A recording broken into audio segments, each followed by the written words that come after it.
स्वागत है आपका सिने स्पीक्स में। मैं हूं दिव्यांशी। कथा अनकही में कमरे के डिजाइन की जांच करते समय कथा मुस्कुराती है। जब वियान बाहर से कमरे में आता है तो कथा आश्चर्यजनक रूप से हो जाती है।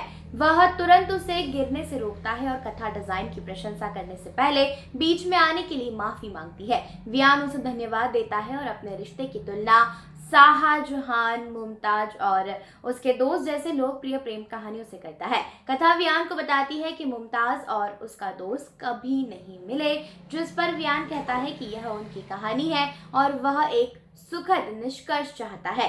कथा से आरव से झूठ बोलने के बारे में पूछा जाता है और उसे उसकी पिछली ईमानदारी की याद दिलाई जाती है। कथा को आश्वासन दिया गया कि वियान आरव को अपना बेटा मानता है और चीजों को सही करने की कसम खाता है। कथा भावना से रोती है। कथा ने वियान के गले लगने को अनुचित बताते हुए मना कर दिया। राघव आता है और कथा को बुलाता है। कथा अपने आंसू पोंछते हुए तनावग्रस्त हो गई है। एहसन तेजी के विचार पूछता है। कथा की सगाई और बहू बनते देखने के बाद तेजी को अपने पिछले कृत्यों पर पछतावा होता है। एहसन का कहना है कि कथा उनके अनुरोध के बावजूद पार्टी में गई थी। वन्या परेशान हो जाती है और कहती है कि कथा और वियान एक साथ हैं। कथा को रोता हुआ देखकर राघव आता है। कथा ने डिजाइन पकड़ लिया और राघव को बताया कि इससे उसे कुछ महसूस हुआ। राघव कथा और वियान की वास्तुकला की प्रशंसा करता है। आरव को वीडियो कॉलिंग के दौरान रूही उससे अचानक बातचीत बंद करने के लिए सवाल करती है। रूही कहती है कि वह राघव के दोस्त का नाम नहीं जानती, जब आरव उसे परेशान करने के लिए डांटता है। राघव अपने साथी के लिए वियान के दृढ़ प्यार की सराहना करता है। कथा असहज महसूस करती है और थक जाने पर राघव से उसे घर ले जाने के लिए कहती है।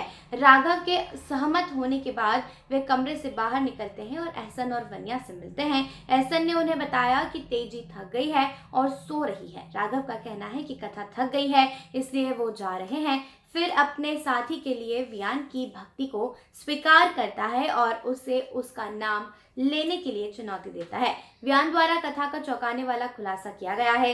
कथा और एहसन आश्चर्यचकित है, जबकि राघव भ्रमित है।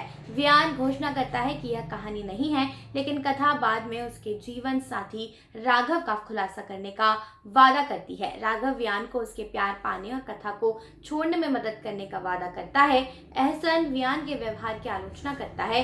वियान अपना बचाव करता है। एहसन वियान का समर्थन किए बिना चला जाता है। वन्या वियान का समर्थन करने का वादा करती है और उसे गले लगा लेती है। कथा फिर प्रणव को दिवाली पार्टी के बारे में बताती है।